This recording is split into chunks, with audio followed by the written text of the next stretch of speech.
Assalamu alaikum. I am back with another story for you. This is a real incident that happened to someone, and he wrote it down to share with us. I hope you will enjoy listening to it. So, without further delay, let's get into the story. The story is a bit long, and I will tell it exactly the way it was shared with me. The person who wrote it did not share his name. I still don't know where the story originally started, but I will share what I know. The incident happened to me and my grandmother's family. I was born in 1999. My elder sister and mother told me that when I was a child, I used to play alone, and I would play in such a way as if someone was playing with me. When I grew a little older and began to understand, I heard from my mother about her grandfather. This is the first part of the story. My mother's grandfather was a very religious man. Apparently, he had Jinn with him, but he did not control them. They were with him. I heard from my grandmother that these Jinn were inherited in their family. In every generation, one or two family members would have some Jinn among them, and they would help them. But they could not command the Jinn. The Jinn would act according to their own will. After my mother's grandfather passed away, the Jinn might have come to live with my grandmother, but she didn't know about it yet. And I should mention that these Jinn were extremely powerful. Because the Jinn were with her, my grandmother sometimes faced serious problems. For example, small noises in the house, weird atmosphere, coldness, and so on. Because of this, she was afraid and went to a Kabiraj, traditional healer, with one of her cousins. The Kabiraj saw the Jinn and became greedy. He trapped the Jinn using various tricks and made it do different tasks and tortured it. A few days later, my grandmother had a dream. Someone told her that it had not harmed her. It had come to help. Then why? Why had my grandmother caused it so much harm? And because of this, my grandmother must be punished. The Jinn said that our ancestors' blessings would remain, but this generation and the next would never prosper. We would become completely poor. And it revealed that misfortune like this would happen to us, exactly as it was said. Even though my grandmother had abundant land, our family began to decline. A few days later, my grandmother was diagnosed with cancer. Even after selling all the land and property for her treatment, she could not be saved. The day the last crops were sold for her medicine, a few days later, my grandfather passed away. One by one, my grandmother married off all her daughters. And finally, the family fell into debt. Even today, they have not fully recovered. I have seen all my uncles. Each of them is talented, but none of them has been able to succeed. The second part of the story, I was extremely religious from childhood. My younger uncle was an imam.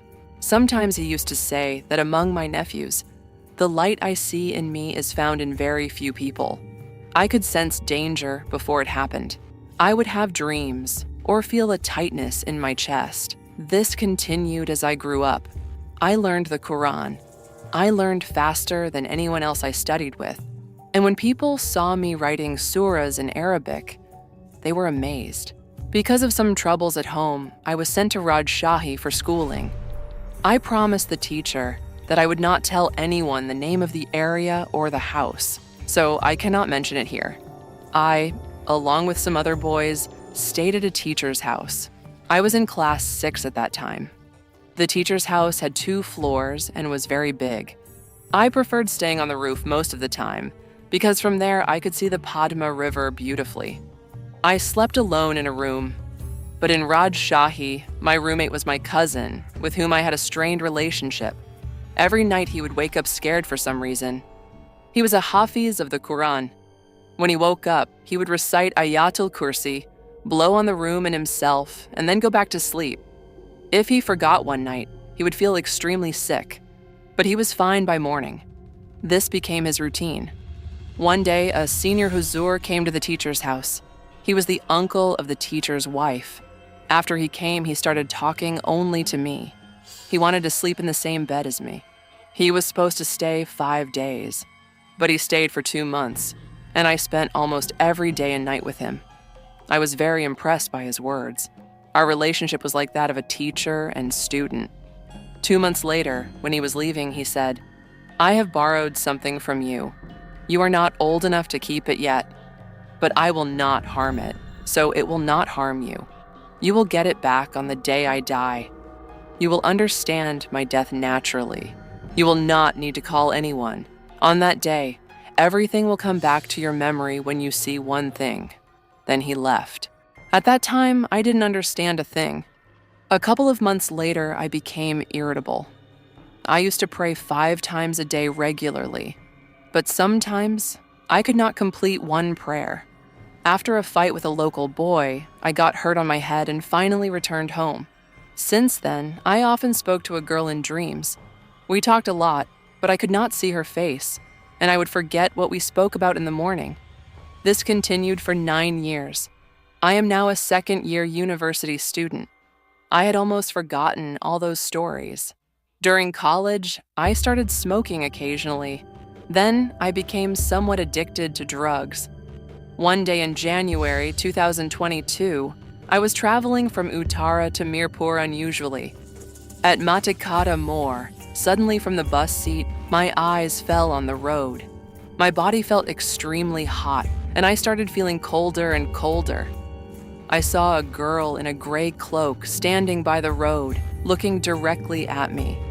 It was as if she had seen me after a long time. I had known her for a long time.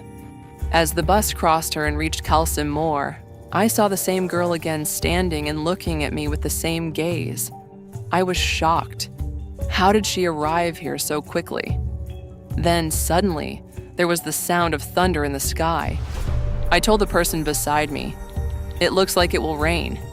He said, "Brother, are you crazy? The sky is completely clear." I looked through the window again. The sky was clear. I was very surprised. At home, I could feel that everything was staring at me. Even in this cold, I could not sleep at night. I tossed and turned for a long time, finally falling asleep around 2:45 a.m.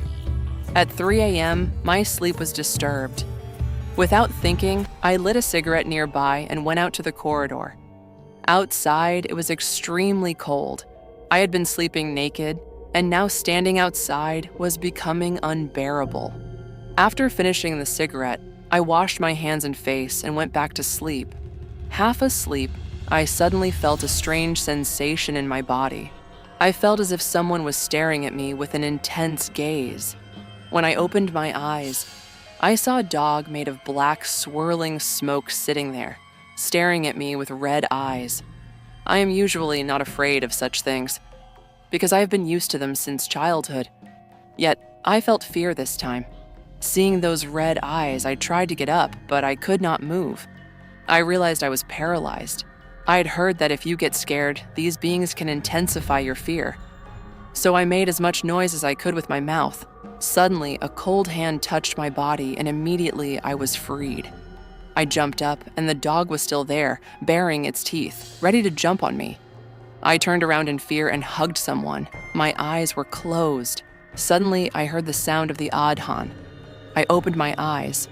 The person I was hugging was not there, and the dog I feared slowly merged with the wall of my room.